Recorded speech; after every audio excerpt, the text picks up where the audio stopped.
ഇന്ന് നമുക്കൊരു യാത്ര പോയാലോ? ഇന്നത്തെ എൻ്റെ യാത്ര ബസ്സിലാണ് കേട്ടോ. അതും എൻ്റെ ഉമ്മാൻ്റെ വീട്ടിലേക്കാണ്. ഇവിടേക്ക് പോകുമ്പോൾ ബസ്സിലിരിക്കുമ്പോൾ ഒരുപാട് പഴയ കാല ഓർമ്മകളൊക്കെ ഇങ്ങനെ മനസ്സിലേക്ക് വരും കേട്ടോ. സ്കൂൾ പൂട്ടി ആദ്യം ഓർമ്മ വരൽ ഉമ്മാൻ്റെ വീട്ടിലേക്ക് പോകണം എന്നാണ്. ഇന്നത്തെ കുട്ടികൾക്കൊന്നും അങ്ങനെ ആഗ്രഹങ്ങൾ വളരെ കുറവാണ് അല്ലേ. അവർക്കൊക്കെ വീട്ടിൽ ഫോണൊക്കെ ആയിട്ട് ഇങ്ങനെ ഇരിക്കാനായിരിക്കും കൂടുതൽ ഇഷ്ടം. സ്കൂൾ പൂട്ടി അപ്പം തന്നെ ഉമ്മാൻ്റെ വീട്ടിലേക്ക് പോകാനുള്ള തയ്യാറെടുപ്പ് തുടങ്ങുകയെ. ഞങ്ങൾ ഇവിടുന്ന് അവിടെ എത്തുമ്പോഴേക്കും അവിടെ ഉമ്മാൻ്റെ അനിയത്തിമാരും ഏട്ടത്തിമാരും എല്ലാവരും വന്നിട്ടുണ്ടാവും. കൂടെ ഓരോ മക്കളും അവരൊക്കെ സൊറ പറഞ്ഞിരിക്കുന്ന സമയത്ത് അവരൊക്കെ കണ്ണ് വെട്ടിച്ച് വീട്ടിലുള്ള തോർത്തുമുണ്ടൊക്കെ എടുത്തിട്ട് ഞങ്ങൾ വലിയ തോട്ടൊക്കെ മുങ്ങും. പാൻ്റൊക്കെ കയറ്റി വെച്ചിട്ട് തോട്ടൊക്കെ ഉണ്ട് ഒരിറക്കം. ഇതിൻ്റെ രണ്ട് ഭാഗത്തും രണ്ടാൾ പിടിച്ചിട്ടാട്ടോ മീൻ പിടിക്കുക. പെട്ടെന്നൊന്നും മീൻ കിട്ടൂല, എന്നാലും ശ്രമം തുടർന്നുകൊണ്ടേ ഇരിക്കൂട്ടാ.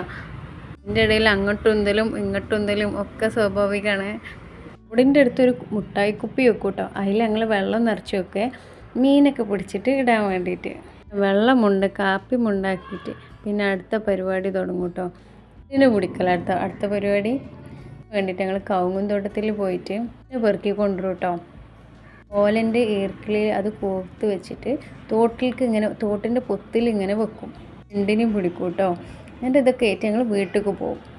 ഇവിടെ ഞങ്ങളെ കാത്തുമ്മയും വല്യമ്മയും നിൽക്കുന്നുണ്ടാവും കേട്ടോ.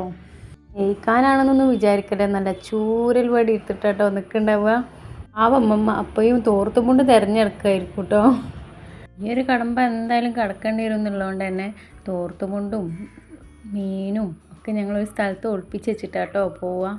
സാഹചര്യമൊക്കെ ഒന്ന് ആറി തണുക്കണ വരെ ഞങ്ങളത് അവിടെ തന്നെ വെക്കും. എൻ്റെ അടിയിൽ നിന്നൊക്കെ കഴിച്ചില്ലാൻ വേണ്ടി കുറച്ച് ബിരുദന്മാർ മരത്തുമ്മ കയറും. കുറച്ച് ആൾക്കാർ വല്യമ്മാൻ്റെ അടുത്ത് കൂടും, കുറച്ച് ആൾക്കാർ അവിടെ നിന്ന് അടി കൊള്ളും. ഏതായാലും അതൊക്കെ ആറി തണുത്തതിന് ശേഷം പിന്നെ ഞങ്ങൾ എടുത്തു വെച്ച സാധനങ്ങളൊക്കെ വല്ല ഓരോന്നായിട്ട് പുറത്തിറക്കും കേട്ടോ. ചിലപ്പോൾ അതൊക്കെ നോക്കി നിന്നിട്ട് ഇങ്ങനെ ആലോചിക്കും, എന്തിനാ ഇപ്പോൾ ഇതൊക്കെ പിടിച്ചു കൊണ്ടുവന്നതെന്നൊക്കെ.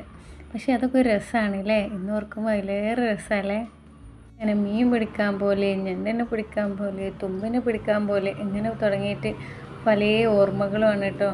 ഉമ്മാൻ്റെ വീടെന്ന് പറയുമ്പോൾ ആദ്യം മനസ്സിലേക്ക് ഓർമ്മ വരിക പ്രകൃതി രമണീയമായ സ്ഥലമാണ് കേട്ടോ. ഉമ്മാൻ്റെ വീടെന്ന് പറഞ്ഞാൽ ഒരുപാട് വായകളും തോടുകളും ഒക്കെ ഉള്ള നല്ല ഭംഗിയുള്ളൊരു സ്ഥലമാണ് കേട്ടോ അവിടെ. അങ്ങനെ ഒരുപാട് ഓർമ്മകൾ അയവിറക്കിയതിന് ശേഷം ഞങ്ങൾ യാത്ര തിരിക്കുകയാണ് കേട്ടോ.